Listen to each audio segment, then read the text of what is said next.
मित्रांनो नमस्कार. थोड्या वेळापूर्वी मी लाईव्ह होतो, परंतु दुर्दैवाने आवाज येत नव्हता. त्यामुळे तो अत्यंत क्रिकेट झाला.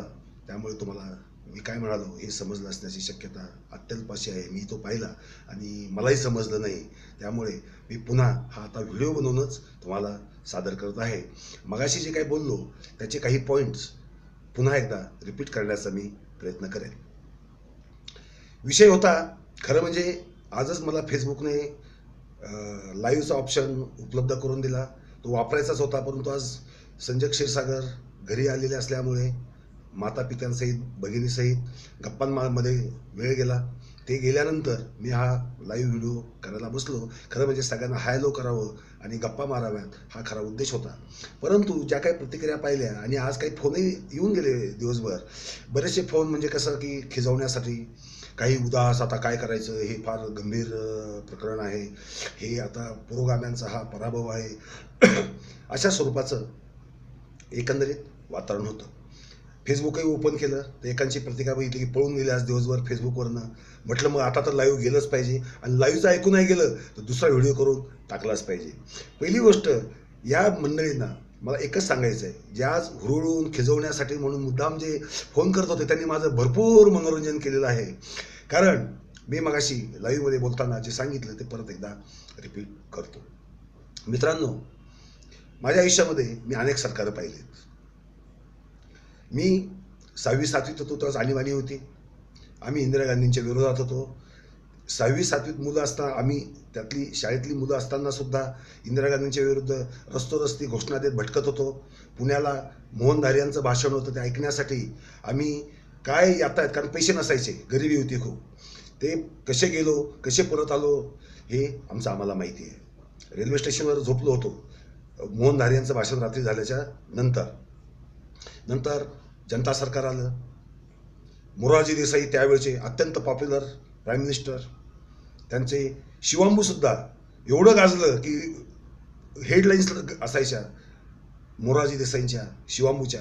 आम्हीसुद्धा शिवांबूचे प्रयोग केलेले आहेत. हे वेडेपण, हे बावळटपण आमच्यात त्या वेळेस त्या वयातही होतंच.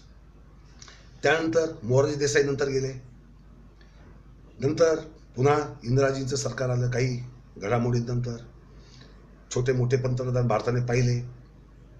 त्यानंतर इंदिरा गांधी परत आल्या, त्यांची हत्या झाली.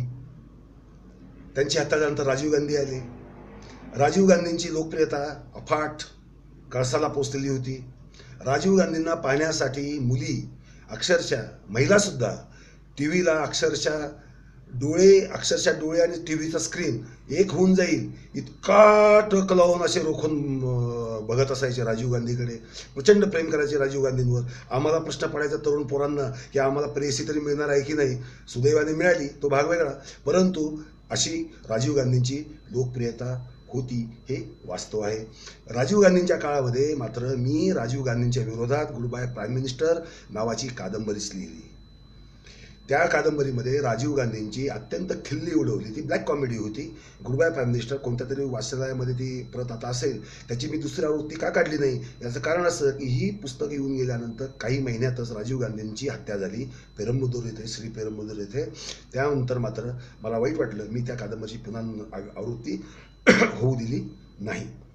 मरणांतानी न वैरानी एक साधं सरळ जे एक तत्व आहे ते मी आयुष्यात नेहमीच पाळत आलेलो आहे. म्हणजे बाळा ठाकरेसुद्धा ज्यावेळेस गेले त्यावेळेस काही मित्रांनी त्यांच्या विरोधात विधानं केली होती, त्यावेळेस त्यांच्याशी मी प्रचंड भांडलेलो आहे. तर तो विषय वेगळा. राजीव गांधी गेले, त्यानंतर पुन्हा वेगवेगळी सरकारं येत गेलेली आहेत. नंतर नरसिंहराव आले. नरसिंहराव हे भारताच्या इतिहासातले लोकप्रिय नसलेले परंतु खऱ्या अर्थाने दूरगामी कलाटणी देणारे आणि अर्थव्यवस्थेला कलाटणी दिल्यामुळे समाज व्यवस्थेला, सामाजिक विचारांना आणि आजची जी तरुणाई आहे, ही आजची जी पिढी आहे, आजच्या पिढीचा जर मानसिकता जी आज आहे तशी जर बनली असेल तर त्याला नरसिंहरावांनी पाया घातला म्हणून ती बनली. अर्थात आताच्या पिढीला ते उपकार स्मरण करण्याची गरज वाटणार नाही, हे स्वाभाविकच आहे. कारण ही जागतिकीकरणाची जी काही सुमधुर फळं आहेत त्याच्याबरोबरच येणारी काही कटुफळं असतातच. ही कटुफळं हीच असतात की काहीतरी वाईट असतं, काहीतरी चांगलं घडत असतं. नंतर वाजपेयीजी यांचं सरकार आलेलं आहे. वाजपेयीजीबद्दल आदर नाही असा विरोधक सुद्धा, म्हणजे विरोधी पक्षातील लोक सुद्धा वाजपेयींचा प्रचंड आदर करायचे. यांना एकदा तरी पंतप्रधान बनण्याची संधी मिळाली पाहिजे असा विचार सर्वांनीच त्या काळामध्ये केलेला होता. वाजपेयीजी पंतप्रधान झाले सुद्धा, आवडलं सुद्धा. परंतु वाजपेयीजींवर सुद्धा मी ब्लॅक कॉमेडी उपहासात्मक कादंबरी लिहायला घेतली होती. परंतु मी एक अंधश्रद्धाळू मला मी घनश्याम पाटलांनाच परवा दिवशी बोलताना सांगितलं होतं की हा एक किस्सा मी लिहिलं नाही, त्यांच्यावर लिहिलं नाही. त्यामुळे मोदींवर लिहिण्याचा तर प्रश्नच येत नाही. मोदींवर जे काही लिहायचं ते मी लिहितोच आहे, लिहित राहील. भविष्यात सुद्धा यात शंका बाळगायचं कारण नाही. काँग्रेसच्या काळामध्ये 10 वर्षाच्या कालावधीमध्ये काँग्रेसवर जेवढी टीका मी माझ्या परीने केलेली आहे ती या फेसबुकवरच्या कुणीही केलेली नाही. त्या उथळ फालतू ते फोटो टाकून फोटोशॉप करून टीका करणारे ते उथळ लोक सोडून द्या. परंतु गंभीरपणे अगदी अन्न सुरक्षा बिलाला मी आक्षेप घेतलेला होता, मनरेगालाही आक्षेप घेतलेला होता. त्यातनं अर्थव्यवस्थेवर होणारे जे परिणाम आहेत ते परिणाम आणि एकंदरीत समाज मानसिकतेवर घडणारे परिणाम याबद्दल आक्षेप घेतला होता. शिक्षण व्यवस्थेबद्दलचा आक्षेप माझा आजही आहे, आधीही होता आणि तो भविष्यातही कदाचित राहील अशी चिन्ह आत्ताच दिसत आहे. कारण आता जे मोदी सरकार आहे, मोदी सरकारने भारतीय जनमानसामध्ये किंवा ज्याला आपण म्हणू अर्थव्यवस्थेमध्ये आमूलाग्र क्रांती करणारं आस्थागतपर्यंत तरी एकही काम केलेलं नाही. खरं म्हणजे कोणतं काम केलं हाच खरा प्रश्न आहे. काँग्रेसने घेतलेले जे चुकीचे निर्णय होते, उदाहरणार्थ अन्न सुरक्षा विधेयक ते रद्द करायला हवं होतं, ते आजही केलेलं नाही. ते सगळ्याच्या सगळं मागच्या पानावरून पुढच्या पानावर जुनी नावं बदलायची, नवीन नावं द्यायची, याच्या पलीकडे फारसं काही केलंय असं काही दिसत नाही. त्यामुळे मोदीजींबद्दल माझ्याकडनं तारीफ ऐकावी. आज एवढा विजय मिळाला, तेवढा विजय मिळाला आणि अजून समजा 19लाही मिळाला म्हणून त्यांची तारीफ करावी किंवा त्यांना अलौकिक आणि शतकातलं हजारो वर्षात निर्माण झालेलं एक नेतृत्व मानावं असला बाष्कळपणा मी तरी करणार नाही. आणि कोणी करेल जे सुज्ञ आहेत, जे शहाणे आहेत ते करतील असं नाही. कारण जनमत जे आहे, जनमत हे अत्यंत वेगळं असतं. आताच विश्वंभर चौधरींनी अत्यंत सखेद अशी एक पोस्ट लिहिली इरोमबद्दल की जिने जनतेसाठी एवढी वर्ष उपोषण केलं, तिला 55-56 मतं फक्त पडलेली आहेत. आणि मला असं म्हणायचं आहे की ते होणारच होतं, स्वाभाविकच होतं. ते आपण अपेक्षा बाळगणं हे चुकीचं आहे. कारण समाजसेवकाचा रोल वेगळा आहे, विचारवंताचा रोल वेगळा आहे आणि राजकारण्याचा रोल वेगळा आहे. माणूस ज्यावेळेस मतदान द्यायला जातो त्यावेळेस त्याच्या मनातला राजकारणी जागा असतो, समाजसेवक किंवा विचारवंत जागा नसतो, हे आपण विसरत असतो. तो प्रत्येक माणूस आपल्या लेवलला राजकारणी हा असतोच. खरं म्हणजे जगामध्ये जीवनामध्ये जे चालतं एव्हरीथिंग इज पॉलिटिकल असं म्हटलं तरी त्याला वावगं होणार नाही, हे आपण लक्षात घ्यायला पाहिजे. त्यामुळे आता कोणाला तरी जास्त मतदान होतंय त्याचं विश्लेषण करा, कोणाला तरी मतदान झालंच नाही मग त्याचं विश्लेषण करा. याचं कारण आपण सामाजिक मानसिकतेमध्ये, समाजाच्या विचाराच्या पद्धतीमध्ये आणि समाज ज्या पद्धतीने पुढे जाऊ इच्छितो, पुढे जाऊ पाहतो त्याच्या स्वप्नांमध्ये आपण पाहिला पाहिजे. आज जागतिकीकरणामुळे सामाजिक मानसिकता अत्यंत वेगळी बनलेली आहे. 10 वर्षापूर्वीचे अटल बिहारी सुद्धा आता कोणाला आठवत नाही, त्यांना आडगळीत टाकले गेले ते आठवत नाही.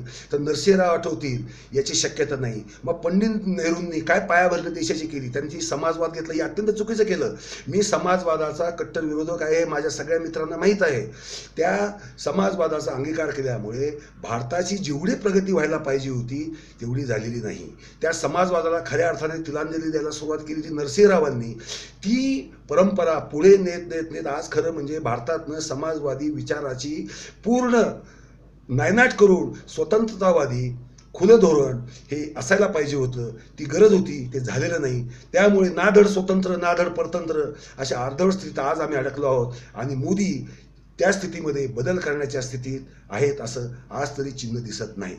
दुसरी गोष्ट, मी मोदींचा विरोधक आहे याचं कारण सांस्कृतिक कारण आहे, ते अत्यंत महत्त्वाचं कारण आहे.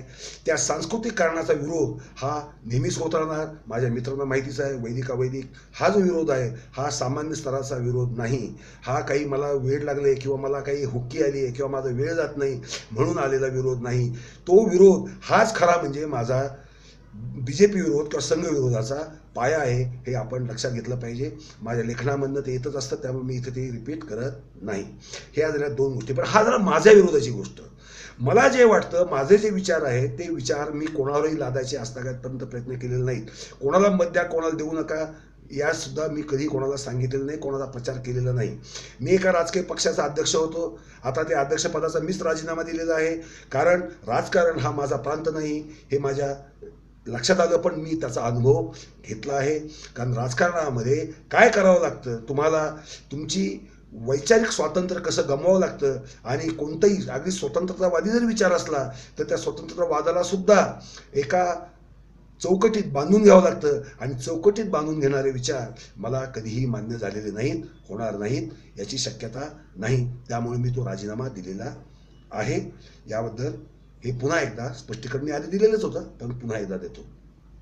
तर हा खिजवण्याची जी वृत्ती आहे ही ज्यांच्यात येते त्यांना मी फक्त मनोविकृत म्हणू शकतो, दुसरं काही म्हणू शकत नाही. कारण एकाने, आता हे चव्हाण म्हणून कोणी आहे, त्याने असं लिहिलं की मी आज दिवसभर गायब आहे. अरे मी दिवसभर गायब आहे म्हणजे काय, तुला घाबरून मी गायब आहे का रे बाबा चव्हाण?